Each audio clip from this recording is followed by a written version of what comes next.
Cuma kalau saya cerita begini, biasanya lehernya laki-laki naik 2 cm. Saya mau kasih ingat juga, tadi istri, sekarang bapak. Saya mau sama bapak ini, tolong dengar bapak ya, tolong dengar. Ini dalam bapak, tolong dengar Pak. Saya mau kasih tahu ini Pak, bahwa sebenarnya mencuci itu bukan tugasnya istri. Betul Bu? Memasak itu bukan tugasnya istri Pak. Apalagi mengepel bukan tugasnya istri. Tugasnya istri itu cuma 2. Yang pertama adalah beribadah kepada Allah, yang kedua adalah berbakti kepada suaminya.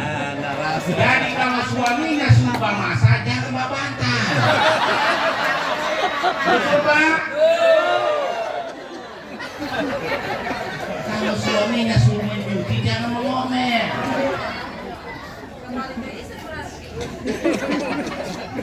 Ada pertanyaan, saya mohon maaf, saya selalu cinta ini juga sebuah kerja. Saya juga sering diundang, selain di Palu ini, saya juga sering diundang keluar Kalimantan Timur, Samarinda, Balikpapan. Saya diundang tuh tablik apa di Gorontalo. Di kemudian yang paling sering undang saya itu Sulawesi Barat, itu sudah banyak sekali. Maka saya pernah menggantikan Ustaz Maulana sebanyak 2 kali. Satu pertanyaan yang selalu ke setiap tablik akbar, selalu ibu tanya sama saya. Mau tahu apa pertanyaannya? Ustaz, suami yang bagaimana dulu yang kita harus berbakti Ustaz? Ustaz, suami yang bagaimana dulu yang kita harus taat Ustaz? Apa suami itu Ustaz sedikitnya luar biasa, daripada kita udah kasih uang Ustaz. Tolong dengar ibu, tolong dengar bahwa sesungguhnya hanya 2 perintah suami yang boleh seorang istri. Yang pertama, seorang suami yang perintahkan untuk mensyirikatkan Allah dan bertentang Allah, maka boleh seorang istri. Yang kedua, seorang suami yang perintahkan istrinya yang bukan kodratnya istrinya atau bukan kodratnya. Saya kasih contoh, suaminya suruh kopi banyak dulu itu pohon kelapa, maka boleh seorang istri menolak. Kalau yang lain Ustaz, yang lain selama masih ada ikatan pernikahan, selama belum ada akte perceraian, maka wajib seorang istri berbakti kepada suami. Ustaz, suami mabuk Ustaz, pokoknya tiap malam dia minum Ustaz, mulai dari kopi minum sampai kopi lurus dia gosok semua Ustaz. Tetap Ustaz, suami saya itu Ustaz tidak pernah sholat Ustaz, tetap berbakti. Ustaz itu Ustaz pemain judi Ustaz, pokoknya setiap dia nonton bola dia pasti opos setengah Ustaz. Tetap berbakti. Loh, kok bisa begitu Ustaz? Ya, bagaimana bejaknya Fir'aun, bagaimana zalimnya Fir'aun, bagaimana kejamnya Fir'aun. Asia istri Fir'aun tetap diperintahkan untuk berbakti kepada suaminya Fir'aun. Dan walaupun Fir'aun itu suaminya dimasukkan ke dalam neraka, Asia istri Fir'aun tetap dimasukkan ke dalam surga karena baktinya kepada suaminya Fir'aun. Jadi mahal bayaran Allah tentang baktinya seorang istri terhadap suami. Jadi ibu-ibu malam ini yang hadir, saya berharap semoga semua istri-istri di sini masuk surga. Amin. Saya juga berharap semoga ibu di sini bersabarlah menghadapi suami. Kita hidup di dunia tidak lama. Beruntung sekali kita kalau diberi umur panjang sampai 100 tahun. Tapi di akhirat kita akan berhadapan dengan Allah. Bersabarlah menghadapi suami. Apa saja yang diinginkan suami, asal tidak bertentangan dengan perintah Allah, tidak mensyirikkan Allah, tidak bertentangan dengan kodratnya, kasih. Minta topu-topu kasih, minta diapung kasih, kalau perlu sebelum dia minta kasih. Assalamualaikum warahmatullahi wabarakatuh. Oleh Bapak Haji Muhammad Rifai. Alhamdulillah beliau sudah berada di tempat. Untuk mempersingkat waktu, izinkan kami menyebut namanya 2 kali. Silakan Ustadz Haji Muhammad Rifai untuk menyampaikan ceramahnya. Assalamualaikum warahmatullahi wabarakatuh. Yang menjawab salam saya, semoga umurnya dipanjangkan.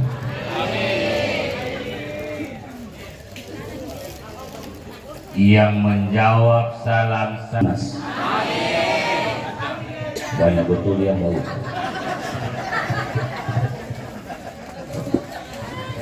Alhamdulillahi Rabbil Alamin Alladhi khalaqal mauta wal hayata liyabluwakum ayyukum ahsanu amala wa huwal azizul ghafur. Asyhadu an la ilaha illallah wahdahu la syarika lah wa asyhadu anna Muhammadan abduhu wa rasuluh. Wa sallim wa barik ala Muhammad wa ali Muhammad. Qala Nabil Karim wa basyiris sabirin alladzina idza sabatum musibah qalu inna lillahi wa inna ilaihi raji'un. Setan. Hey.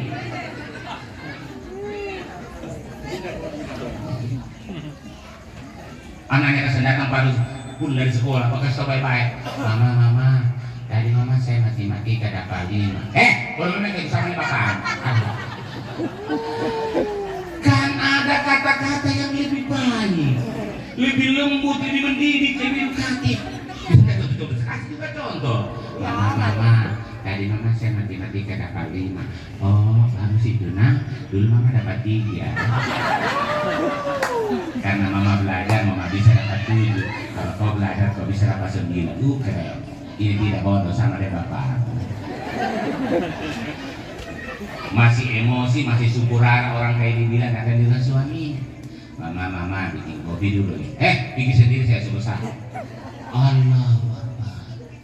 Kadang-kadang dia bikinkan juga kopi suaminya tapi tidak ikhlas. Dia tidak masak. Dia cuma tiris dispenser. Baru 70 derajat dia sudah siram kopi. Akhirnya ampasnya naik semua. Begitu suaminya minum, mereka semua dikumis. Lari semua suami di warkop. Lari semua suaminya di warkopnya Pak Kopi. Lari Bang. Iya, di warkop 300 derajat mendidih itu saya. Nah rasa pakai susu lagi. Jangan suka marah. Dan kita ini orang tua, bapak, ibu, oma, opa, jadilah role model untuk para cucu kita. Beri mereka contoh keteladanan, kelembutan. Saya kasih ilustrasi. Saya yakin yang hadir malam ini, saya yakin semua kita orang ini pernah berangkat dengan pesawat terbang. Bisa bapak-bapak, ibu-ibu perhatikan. Ketika pesawat itu menuju runway landasan pacu, itu pramugari memperagakan cara-cara penyelamatan sebagai bentuk persyaratan penerbangan sivil. Pramugari bilang begini, penumpang yang terhormat, ketika hamba udara terjadi, maka masker oksigen akan jatuh dengan sendiri.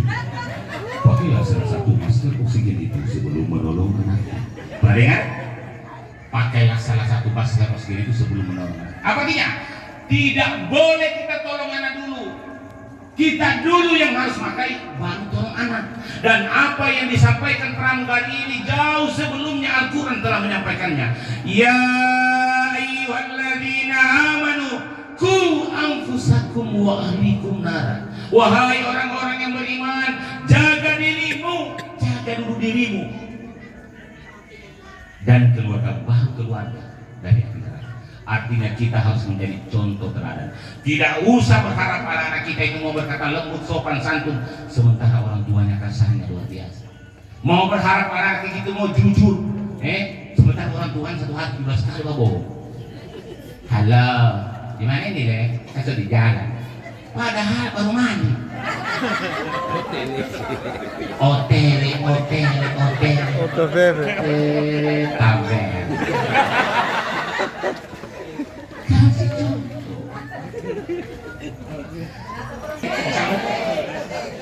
Kemudian masih dalam surat An-Nisa tempat sini kasih sayang yang puncaknya ayat ini menjelaskan kepada kita tentang bagaimana kasih sayang itu adalah wal afina linas, bahwa orang yang bertakwa itu mereka yang dapat membuka pintu maaf bagi orang lain.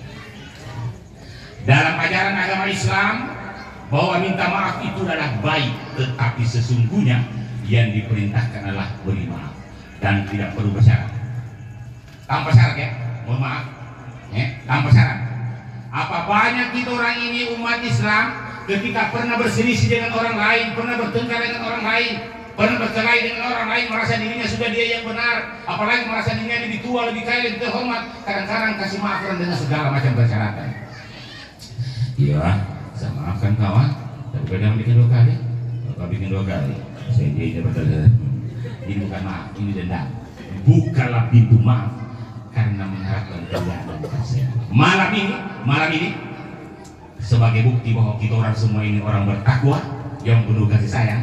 Sekiranya ada kesalahan saudariku almarhumah di masa hidupnya, perbuatan, perkataan, bahkan mungkin tatapan mata almarhumah yang pernah menggores hati kita ini, mari kita buka bersama-sama pintu maaf buat almarhumah, sehingga dosa almarhumah yang berhubungan dengan generasi kita ini insya Allah diampuni oleh Allah Subhanahu wa Ta'ala.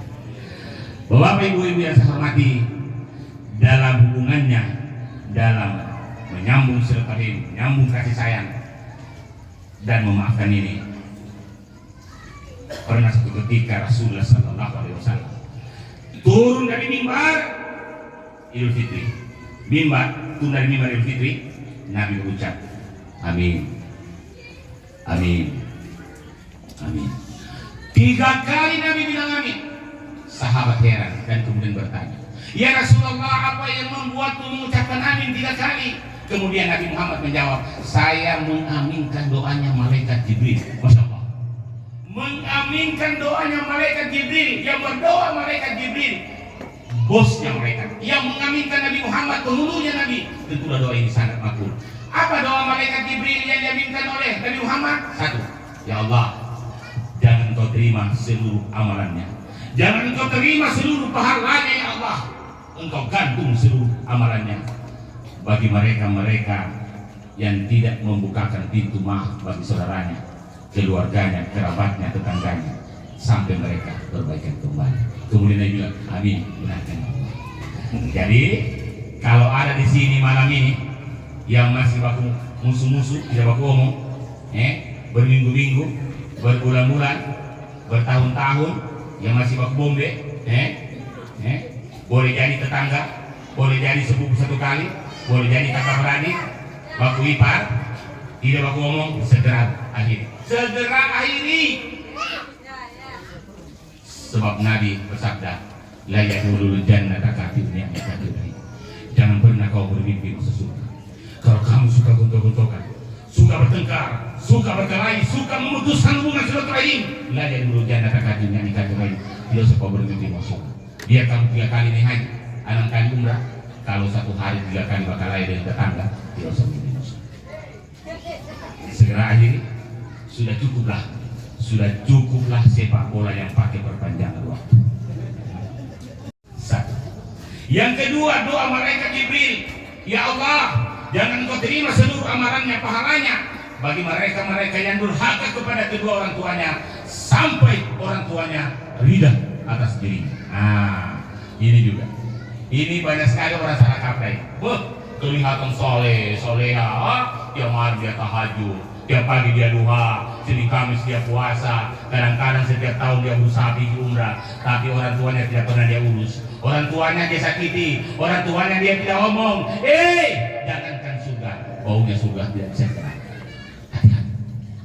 Ini akhlak kita kepada kedua orang tua itu sudah diatur dalam Al-Quran. Ada standarisasinya. Allah bilang fala taqul lahuma uffin, jangan kau berkata kepada kedua orang tuamu. Berkata pun tidak boleh, apalagi membantahnya, melawannya, menyakitinya. Tidak ada sama. Berkata salah pun kita orang punya mama, kita orang punya bapak. Kalau dia sudah pikun, boleh kita membenarkannya asal tidak berhubungan dengan tauhid atau akidah. Saya kasih contoh. Kita punya mama tanya, nah 200 tambah 200 itu nah barangkali 500 nah maka boleh kita menjawab betul barangkali mah. Tapi anak sekarang, nah 200 tambah 200 gitu nah barangkali 500 nah mama ini beres-beres. Hati-hati, tidak ada keselamatan. Bahkan kita tidak boleh membesarkan volume suara melebihi volume suara orang tua kita. Mohon maaf ibu-ibu, bukan sebuah keriaan. Saya berlindung kepada Allah dari sebuah keriaan. Mohon maaf, saya ini dilatih pidato dari kelas 4 SD, kelas 3 SD. Kelas 4 saya itu dilatihnya di Talisik, di pinggir pantai, dengan di Taman Ria, jam 4 sore ketika ombak itu besar. Kenapa? Karena suara saya tidak boleh lebih kecil daripada volume suara ombak. Makanya saya biar tidak pakai mic, suara saya bisa didengar dari ujung ke ujung. Kenapa? Karena saya memang sudah dilatih dari kecil. Tetapi demi Allah, sampai meninggal orang tua saya tidak pernah melebihkan volume suara saya di atas volume orang tua saya. Demi Allah. Inilah saya menyadari bahwa di dunia ini hampir tidak ada satu pengorbanan, perjuangan, ketulusan, keikhlasan yang lebih dahsyat dari ketulusan kedua orang tua kita membesarkan begini. Kita sadar, jangan pernah sombong kepada kedua orang tua. Kita tidak langsung besar begini, Pak. Ya Allah, betapa besar pengorbanan orang tua kita kalau bisa besar begini. Jangan pernah ada yang sombong sama kedua orang tua. Ya Allah, baca. Tengoklah bagaimana perjuangan bapak, ayah kita, bapak kita ketika di luar sana kadang-kadang dicaci maki orang, dihina orang, pulang ke rumahnya dia tetap senyum kepada anaknya, tetap senyum kepada istrinya. Itu apa? Untuk mencari rezeki untuk anak istrinya. Subhanallah. Tengoklah bagaimana perjuangan ibu, pengorbanannya, perjuangannya, masih menginap sudah menderita. Kita tidak langsung begini, Pak. Masih menginap sudah menderita, dan ibu-ibu pasti tahu. Dan ketika mengidap, mohon maaf, ketika mengidap ternyata bukan cuma ibu yang menderita, aku juga menderita. Ustaz, bagaimana caranya ibu mengidap, apa juga menderita? Saya pernah alami. Makanya sering saya bilang di mana-mana saya ceramah, selalu saya bilang, saya itu punya istri ada 4 anaknya. Kenapa protes? Belum selesai kalimat. Saya ulang supaya tidak salah paham. Belum selesai kalimat. Saya itu punya istri ada 4 anaknya. Bukan istri saya apa? Belum selesai saya bicara supaya protes ibu-ibu. Iya. Tahun 87 saya punya istri mengidap anak yang pertama. Jam 2 malam saya disuruh mencari mangga muda. Di manakah kita mau cari? Jam 2 malam tahun 87 mangga muda. Kalau sekarang oke lah penjual buah 1 kali 24 jam. Akhirnya saya merayap di Tanah Mudi di Jalan Juanda, persis di depannya kantongnya dulu Pak Karudin Kante ini. Dia di Kala. Ya. Di Kala itu, di mana itu? Dulu masih udah itu. Saya merayap di sana, hampir saya ditolong orang sangka pencuri. Nanti saya kasih tahu yang punya mangga, Pak. Boleh saya minta mangganya, Pak, sampai istri saya mengidam. Ternyata orang itu perlu pengertian, dikasihlah saya 2 biji. Begitu mangga itu sampai ke tanganku 2 biji, saya rasa kepalaku ini besar sekali. Saya menganggap malam itu saya adalah laki-laki yang paling berhasil di muka bumi. Bayangkan untuk yayangku 2 biji mangga saya bisa. Sekiranya waktu itu ada Velendora, Dora, saya pasti berteriak, berhasil. Saya bawa itu mangga, saya bawa pulang. Sampai di rumah, saya kasih istri, saya panggil sudah, ya. Panggil istri dia. Ternyata itu mangga begitu saya kasih, dia tidak makan. Dia cuma taruh di meja.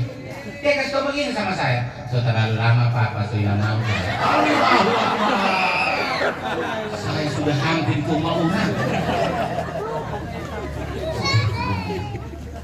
Dan saya kira bapak-bapak ibu-ibu dengan pengalaman pribadinya masing-masing berbagai macam orang punya penderitaan. Ada ibu-ibu mengidam berbulan-bulan tidak bisa di matahari, betul bu? Ada ibu-ibu mengidam tidak mau makan di rumahnya sendiri, cuma suka makan di rumahnya orang. Tapi sebenarnya bagus sudah tidak harus berat dulu. Ada ibu-ibu mengidam sehari di rumah sakit. Kenapa? Setiap saya lihat dia putar badannya. Saya lihat dia putar. Ternyata saya perhatikan di tangannya taras. Saya tanya sama itu ibu, bu, jangan marah bu. Kenapa kesian bawa taras ke rumah sakit? Dia bilang begini sama saya. Saya bilang Pak, nanti saya cium berenak perasaan. Habis dia cium, dia gede-gedean. Boleh tanya sama ibu-ibu gadis, mana ada begitu taras dia? Apa kurang? Dan ini penderitaan bu. Ini saya ingat. Saya kasih ingat ya, mungkin di sini ada hadir dokter, perawat bidan, itu pasti tahu. Itu di rumah sakit hanya ada satu tempat di rumah sakit yang menyiapkan 2 oksigen untuk 1 orang pasien. Di mana? Hanya ada di kamar bersama. Untuk apa 2 oksigen untuk 1 orang pasien? 1 persiapan untuk bayinya, 1 persiapan untuk ibunya. Apa artinya? Artinya itu adalah melahirkan adalah pertarungan hidup dan mati. Kita punya mama rela mati untuk sebuah amanah Allah supaya kita lahir di dunia. Pengorbanan apa di atasnya? Mau sombong kita? Makanya orang yang mati melahirkan itu termasuk mati syahid. Jadi ibu-ibu yang mau mati syahid, silakan. 2. Masih boleh 3, masih boleh 1 lagi. Yang ketiga, doanya malaikat Jibril. Ya Allah, jangan Engkau terima seluruh amalannya, pahalanya, semuanya ibadahnya ya Allah. Engkau gantung semua ibadahnya bagi istri-istri yang durhaka terhadap suaminya sampai suaminya ridha atas dirinya.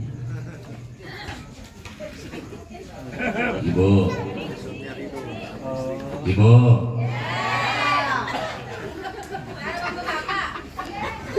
sebentar saya kasih semua. Tapi sebelum saya bahas ini, saya dulu ingin berkata kepada istri-istri, sebenarnya ya, saya ingin berkata bahwa sebenarnya itu istri lebih mudah masuk surga daripada suami.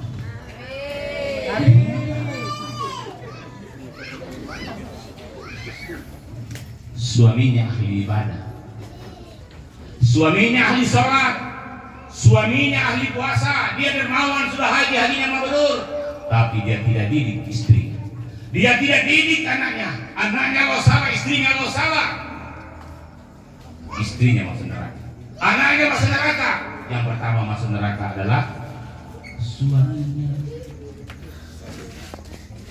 Beda dengan istri, suaminya pemabok, suaminya pemain judi, suaminya pezina, dia tetap beribadah kepada Allah, dia tetap berbakti kepada suaminya, walaupun suaminya itu masuk neraka, istrinya tetap masuk surga. Ini ada di sini sebenarnya. Dan malam ini ingin saya berkata tanpa mendiskreditkan perempuan atau istri-istri, saya ingin berkata malam ini, sebenarnya istri-istri itu tidak perlu ibadahnya terlalu berlebihan. Tidak perlu dia harus jamaah tahajud, tidak perlu dia harus Senin Kamis puasa, tidak perlu terlalu berlebihan. Cukup 4 yang dia lakukan, boleh seorang istri memilih pintu surga mana yang dia suka. 4 saja. Mau tahu bu? Mau tahu bu? Ambil kode terus. 1, jangan tinggalkan sholat.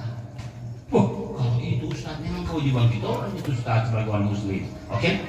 Yang kedua, berpuasalah di bulan suci Ramadan. Apalagi itu Ustaz, yang tahu kalau dibangkit orang. Oke lah. Yang ketiga, jaga kehormatan keluarga, jangan terlalu banyak gosip, apalagi bahugin. Apa ini ibu-ibu? Bukan ibu-ibu sih, bukan jauh. Karena dia masa ada di aku, secara langsung. Kau tak buka-buka aurat. Seluruh dunia membuatmu berdosa karena secara langsung ini. Saya kasih ingat itu. Jangan sama secara langsung. Ada yang berbantah sama saya bilang, Ustaz, soalnya kita orang secara langsung, Ustaz, supaya orang tahu kita ini masih hidup. Hei, sebegitunya kan? Dan yang keempat, berbaktilah kepada suami. Apa tadi cukup? Boleh istri-istri pilih pintu surganya orang-orang yang ahli puasa, walaupun dia tidak ahli puasa. Boleh seorang istri itu memilih pintu surganya orang-orang yang ahli sholat, walaupun dia bukan ahli sholat. Boleh. Angkat saja. Maka berbahagialah istri-istri. Dan saya karena itulah saya kasih ingat istri-istri malam ini, jangan kasih terlalu notabene sama suami. Jangan terlalu sombong sama suami. Tahu kenapa? Kadang-kadang istri-istri itu kalau sudah cantik sedikit, punya pekerjaan sedikit, kadang-kadang sombongnya luar biasa sama suaminya. Sementara mengaji dia, Bismillahirrahmanirrahim. Suaminya bilang, boleh kau ambilkan saya air minum? Langsung melotot matanya. Kau tidak lihat saya mengaji? Allahu Akbar. Ibu tolong dengar istri-istri ini. Jangankan mengaji, ibu dalam keadaan sholat tahajud, ibu dalam keadaan puasa, ibu dalam keadaan puasa sunnah, ibu dalam keadaan misalnya ini sholat duha, suaminya suruh, ini sholat loh, sholat duha, sholat tahajud, suaminya suruh minta air minum, berhenti sholat duha, ambilkan suaminya. Apa yang kau mengaji? Ustaz, bagaimana kalau sholat maghrib Ustaz? Sholat wajib. Contoh, ini harus real ya. Saya contoh. Misalnya sholat maghrib nih, istrinya sholat maghrib, suaminya di sana tutup pintu, sudah lebih dari 3 kali. Walaupun dia sholat maghrib, tidak usah bicara-bicara, langsung buka pintu. Saya contoh ya. Misalnya pintunya dibuka, setelah pintunya terbuka, tidak usah bicara-bicara, lanjutkan sholat maghribnya di pinggir pintu sini. Tidak usah kembali ke sana. Subhanallah. Seorang istri dalam keadaan puasa sunnah, suami minta jatah, berhenti puasa sunnah. Ustaz, sudah 5:30 ini Ustaz, sudah mau buka juga orang, berhenti saja daripada masuk neraka. Lebih banyak mengeluh, lebih banyak mengomel, lebih banyak menoko-noko, maka kata Allah tunggu azab sana. Bersyukur kita malam ini, karena malam ini kita datang berdoa bersama-sama di sini, dan itu artinya minimal sekali dosa almarhumah yang berhubungan dengan interaksi dengan kita ini, insya Allah diampuni oleh Allah Subhanahu Wa Taala. Bapak ibu-ibu yang saya hormati, salawat dan salam kepada junjungan Nabi besar kita Rasulullah Sallallahu Alaihi Wasallam yang telah mengatakan kita untuk mengenal dinul Islam, di mana salah satu ajaran Nabi tentang keislaman ini mengajarkan kepada kita bahwa ternyata setelah kehidupan dunia ini ada kehidupan yang lebih menjanjikan. Ada kehidupan yang lebih abadi, yaitu kehidupan akhirat. Yang mau atau tidak mau, suka atau tidak suka, rela atau terpaksa, siap atau tidak siap, kematian itu pasti datang. Kullu nafsin dha'iqatul maut, setiap yang bernyawa pasti mati. Jadi tidak usah ada yang punya cita-cita untuk tidak mau mati. Bapak ibu yang saya hormati, sesuai dengan janji saya, malam ini saya beri judul kasih sayang. Dan kemudian saya antar dulu dengan sebuah kisah yang sangat menarik. Suatu ketika seorang murid Imam Al-Ghazali pernah bermimpi bertemu dengan gurunya Imam Al-Ghazali. Dalam mimpi itu sang murid bertanya kepada Imam Al-Ghazali, "Wahai guruku yang mulia, apa yang kemudian Allah mentakdirkanmu masuk surga?" Kemudian Imam Al-Ghazali menjawab dalam mimpi. Imam Al-Ghazali berkata, "Dulu Dulu saya pernah menulis sebuah kitab. Di sela-sela saya menulis sebuah kitab itu, saya punya tinta tercecer. Mohon maaf, saya kasih gambaran sedikit dulu. Dulu pulpennya orang Pak tidak seperti sekarang. Dulu pulpennya orang itu dijeluk dulu di tinta, baru ditulis. Kalau sekarang semua pulpen sudah ada tinta. Kalau dulu tidak. Dulu itu diceluk dulu di tinta, baru ditulis. Kata Imam Al-Ghazali, di sela-sela saya menulis sebuah kitab, saya punya tinta tercecer. Dan ceceran tinta saya itu, datanglah seekor lalat menghisapnya. Dan saya biarkan lalat itu menghisapnya sampai dia kenyang dengan penuh rasa kasih sayang. Dan dengan itulah kemudian Allah mentakdirkanku masuk surga. Subhanallah. Cerita yang lain, ketika seorang pelacur hendak pulang ke rumahnya, di tengah jalan dia bertemu dengan seekor anjing yang hampir mati kehausan. Dengan penuh rasa kasih sayang, sang pelacur itu melepaskan terompahnya, sepatunya, sendalnya, dimasukkan ke dalam air, dan dia beri minum kepada anjing yang hampir mati kehausan ini. Dengan rahmat dan kasih sayang Allah, pelacur itu diampuni seluruh dosanya, dan Allah takdirkan masuk surga karena pelacur itu tulus bersedekah dengan penuh kasih sayang kepada seekor anjing yang hampir mati kehausan. Subhanallah, lagi-lagi kasih sayang. Kenapa Allah selalu mengganjar orang-orang yang bersedekah dengan penuh kasih sayang? Karena ternyata Allah itu cemburu. Allah tidak mau ada hambanya yang lebih penyayang, lebih pengasih daripada Allah. Itulah sebabnya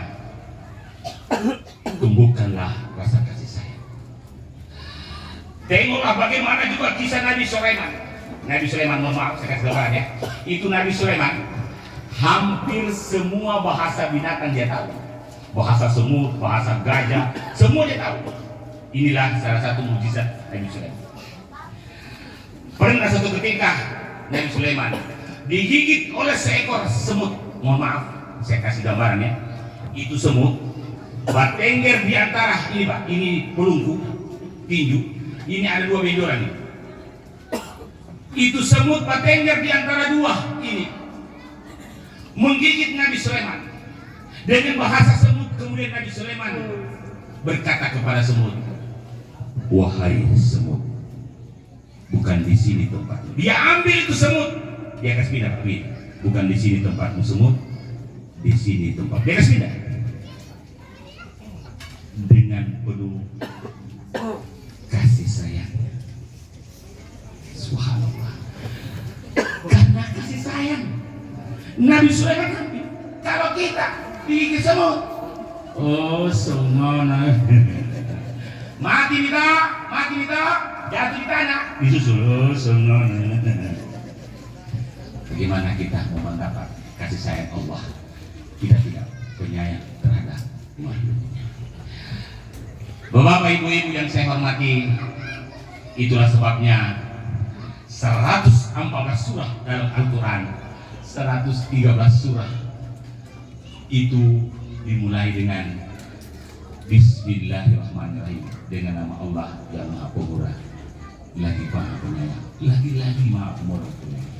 Sekiranya Al-Quran itu mau disimpulkan, mau disederhanakan, maka yang akan terjadi adalah apa? Adalah Al-Fatihah. Dan sekiranya Al-Fatihah itu mau disatukan, dikecilkan sekali, maka yang ada tinggal Ar-Rahman Ar-Rahim, kasih sayang atau cinta. Itulah sebabnya dalam surat Al-Imran ayat 134 Allah nyatakan orang bertakwa itu semuanya berhubungan dengan kasih sayang. Apa surat Al-Imran ayat 134 yang dijelaskan oleh Allah tentang ketakwaan itu? Yang pertama, alladzina yunfikuna fis-sarra'i wa dharra. Orang yang bertakwa itu mereka yang dapat berbagi Orang yang bertakwa itu mereka yang dapat membelanjakan sebagian hartanya ke jalan Allah, baik dia lapang maupun waktu susah. Jadi mereka nggak tahu, mengaku dirinya dia bertakwa, tapi sedikitnya luar biasa, pelitnya luar biasa, sekikir, gigile, seke, sinanggaroke, pulu, oleh tunduk, bohong. Sebab inilah gambaran kasih sayangnya Allah. Subhanallah. Bahkan semua kita orang ini, saya, bapak-bapak, Pak Imam di dalam, semuanya kita orang ini, termasuk almarhumah malam ini, sementara merengek-rengek kepada Allah, meminta-minta kepada Allah. Almarhumah, mohon maaf ini suaminya, almarhumah sekarang ini sementara memohon-mohon kepada Allah, meminta-minta kepada Allah, memohon-mohon kepada Allah. Tahukah bapak-bapak, ibu-ibu, apa permintaan setiap mayat di dalam kubur? Cuma satu. Ila ajalin karibin fa asaddaka wa aku minas salihin. Ya Allah, kasih saya hidup kembali ke dunia walaupun hanya sebentar ya Allah. Sebentar ya Allah. Sebentar ya Allah. Tidak usah lama, sebentar saja Allah. Hidupkan saya kembali ya Allah. Kenapa setiap mayat minta untuk dihidupkan kembali? Ternyata mayat tidak minta untuk berhaji, mayat tidak minta untuk memperbaiki salatnya, mayat cuma minta fa asaddaka wa aku minas salihin, supaya diberi kesempatan untuk kembali bersedekah dengan penuh kasih sayang. Subhanallah. Alladzina yunfiquna fis-sarra'i wad dharra'i. Subhanallah. Kemudian sambungan ayat ini, malam ini satu ayat saya serah. Sambungan, kenapa satu ayat sama bahas malam ini? Supaya saya diundang lagi. Yang kedua, sambungan ayat ini, wal kadhimina al-ghaiz. Saya kira kita punya imam ini hafal betul ini ayat. Sebab ini ayat paling populer, hampir semua mubalik suka ini ayat. Orang yang bertakwa ini, mereka yang dapat menahan amarahnya, mereka yang mempunyai kematangan emosional yang baik. Jadi kalau ada juga merasa dirinya bertakwa di sini, tapi sedikit marah, sedikit emosi, biar kucing lewat dimarah. Iya, apalagi ibu-ibu, habis dia kerja ikannya dia bumbui, dia goreng, dia taruh di atas meja, datang kucing makan, tunggu anak-anak lewat kita lapor. Maaf, sering saya cerita di mana-mana, setiap ceramah saya pernah dapat pelajaran penting. Walaupun pelajaran ini dari orang Cina, tapi sering sekali ini sering saya ceritain. Walaupun pelajaran ini dari orang Cina, tapi saya bisa lupa. Suatu ketika saya belanja di toko dari Imam Bojo, sudah sini saya belanja satu lantai. Saya tanya itu orang Cina, Cik, bagaimana caranya ini sapu supaya tahan dipakai, Cik? Bahasa sekali rusak. Dan saya cek sama saya, dia bilang, Pak, jangan sering-sering kamu pukulkan kucing. Lah, saya sandas tapi astagfirullah. Saya baru ingat bahwa memang rata-rata sapu hancur gara-gara pukulan kucing. Maksudnya jangan suka emosi, jangan suka marah. Saya suka dialog ya, saya suka ceramah begini, suka dialog, supaya hidup. Boleh saya bertanya, Bu? Santai, boleh tanya? Boleh? Ibu pernah kenal nggak nama Umar bin Khattab? Pernah dengar? Kenal ya? Kenal di mana? Yogi. Iya, Umar bin Khattab ketika Rasulullah SAW meninggal dunia, diangkatlah Abu Bakar menjadi khalifah pertama. 2 tahun kemudian Abu Bakar meninggal dunia, diangkatlah Umar bin Khattab menjadi khalifah kedua. Yang menarik, Umar bin Khattab ini sebelum dia diangkat menjadi khalifah, bahkan sebelum masuk Islam, satu jazirah Arab kenal sama Umar bin Khattab. Kenapa? Karena ternyata Umar bin Khattab itu adalah punya gelar, bukan profesor, bukan dokter, bukan. Gelarnya Umar bin Khattab singa padang pasir, pangganas, pangemosi, pemarah. Ditatap saja mukanya Umar, kalau dia tidak suka orang, dia penggal leher, kejam sekali. Saking kejamnya Umar, sampai diriwayatkan dalam beberapa hadis, setan itu takut sama dia. Setan tidak berani setan lewat di muka Umar. Takut setan.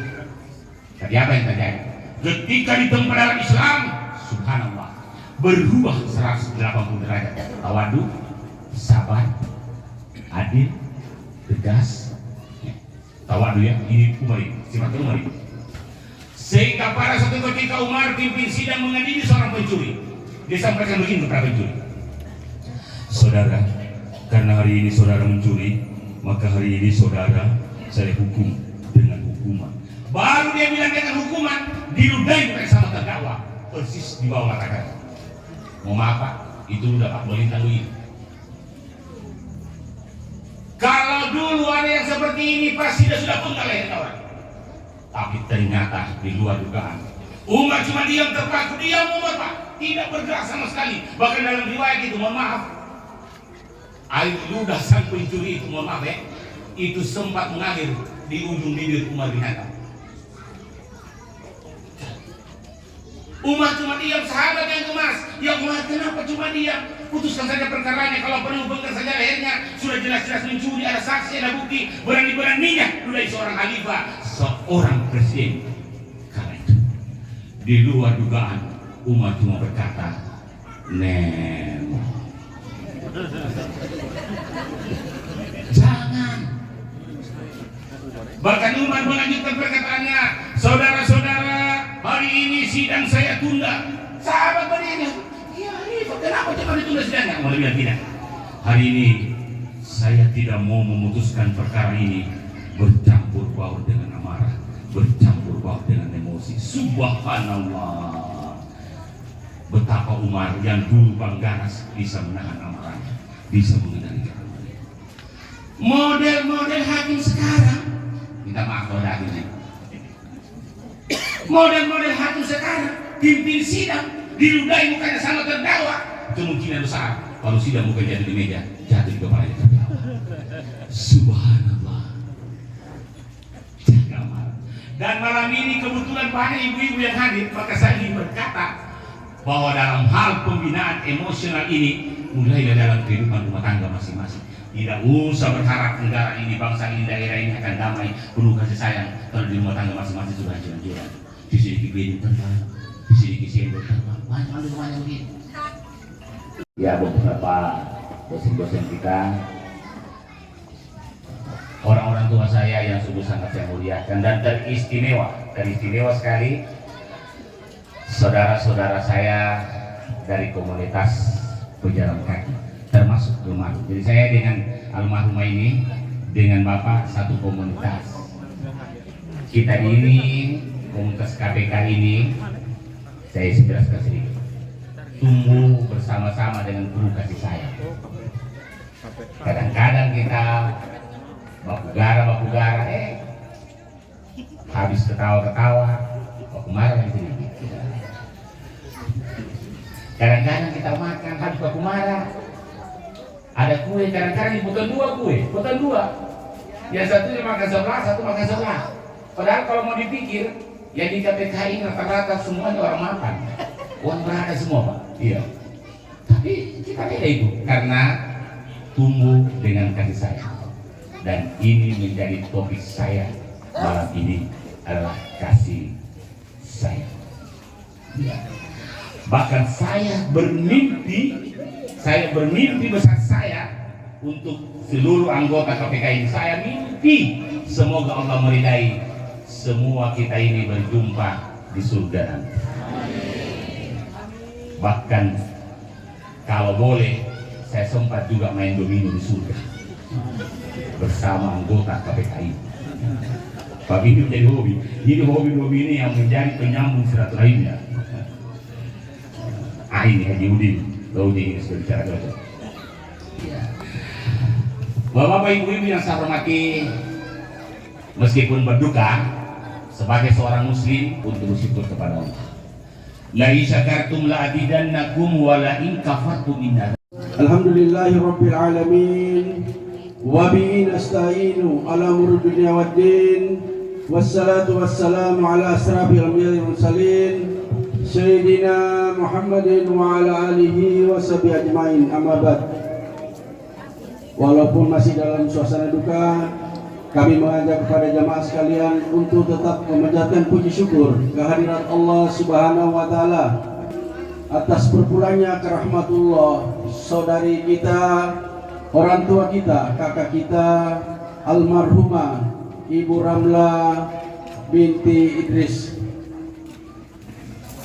Salawat serta salam tak lupa kita aturkan kejunjungan kita Nabi besar Muhammad sallallahu alaihi wasallam, kepada seluruh keluarga, kepada para sahabat serta kita sekalian pengikutnya yang masih setia memerintahnya. Bapak-bapak, jemaah sekalian yang kami hormati, Pak Imam, pegawai syara, tokoh-tokoh masyarakat, tokoh perempuan, pemuda, para RT, para RW, Bapak Babinsa yang sempat hadir, yang sama dirahmati oleh Allah Subhanahu tahlil yang sama dirahmati oleh Allah. Alhamdulillah,